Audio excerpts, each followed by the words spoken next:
Joining me now from Oklahoma, Republican Senator James Lankford. Senator, thanks so much for joining us. President Trump said the rally's date and location, quote, wasn't done for that reason to commemorate Juneteenth. And then he changed the date, quote, out of respect for the holiday. You talked with him and suggested that he change the date. Tell us about that conversation. What did he say to you? What did you tell him? Yeah, there were several folks that talked to the president about it just to be able to raise the issue, not only the sensitivities in Tulsa, that were 99 years after the largest race massacre in American history, where a white mob ransacked through the Greenwood district, what was called at that time Black Wall Street, and killed up to 300 people and just burned that part of the city to the ground. So there are special sensitivities there in Tulsa, but Juneteenth is a very significant day. So my encouragement to the president was to be able to pick a day around it. Actually, interestingly enough, when I talked to him, I'd called him on a different reason. He raised it to me and said, hey, what do you think about this? I'm thinking about it. Other people have asked me about it. I suggested, yes, I think that'd be a great idea, and be very, very respectful to the community. His immediate response was, I don't want to do anything to be able to disrespect the Black community in this. Didn't see this. He didn't see it as disrespectful to be able to do it on Juneteenth. Other people interpreted it differently, and so he moved the rally date. He actually asked me to be able to call some of the folks in Tulsa that were organizing the Juneteenth event to be able to see which day would work better for them around that. I did. I called them and found out they didn't have a preference between Saturday or Thursday, either one, and the rally's now moved to Saturday.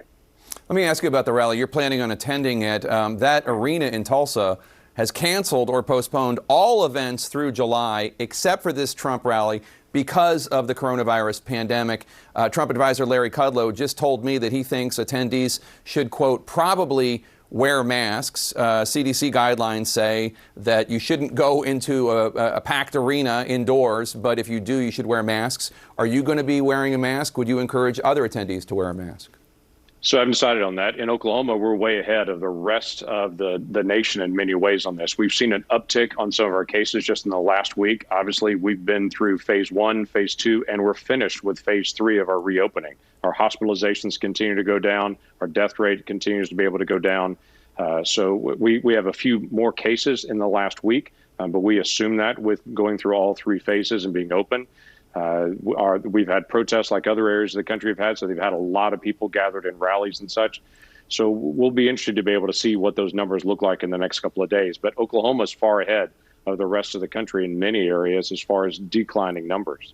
Right, but you still do have coronavirus in Oklahoma. You're not sure if you're going to wear a mask. I mean, I have a mask right here just for walking the halls here at CNN. I mean, don't you think it's just common sense? You don't want to spread it. You don't want to contract it. It's what the CDC says everyone should do. So I've been home all of just about a day and a half now over the weekend. I went out to one restaurant. It's the only place I've been out. I wore a mask at that spot. I wear a mask everywhere that I go currently and have for weeks and weeks and weeks when I'm out at all here at Oklahoma. And so I assume I'm going to have it. I'm trying to figure out the best way to be able to do this. You see actually very few masks in Oklahoma now because our numbers have declined so much. And because we've been through all 3 phases, there are still some that use masks.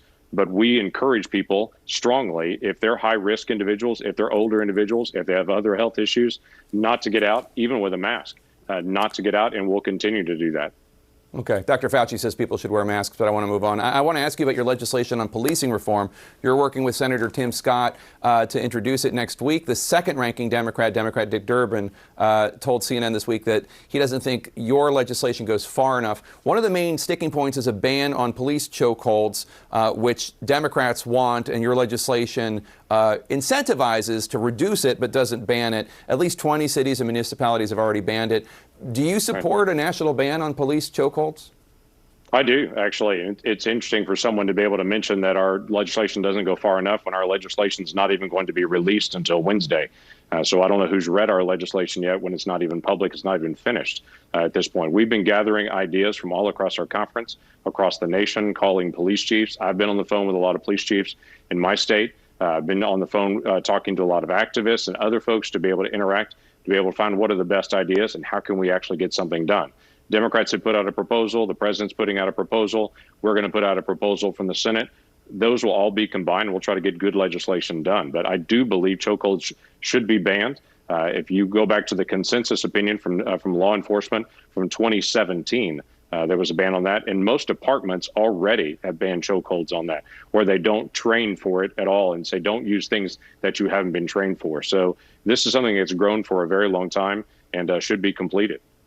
Senator Lankford, come back and talk to us more about the legislation. It looks like there really could be some bipartisan work here, and we want to talk more about it with you and Senator Scott. Thanks for joining us this morning, and have a meaningful time at church this morning. Thank you very much. I appreciate that.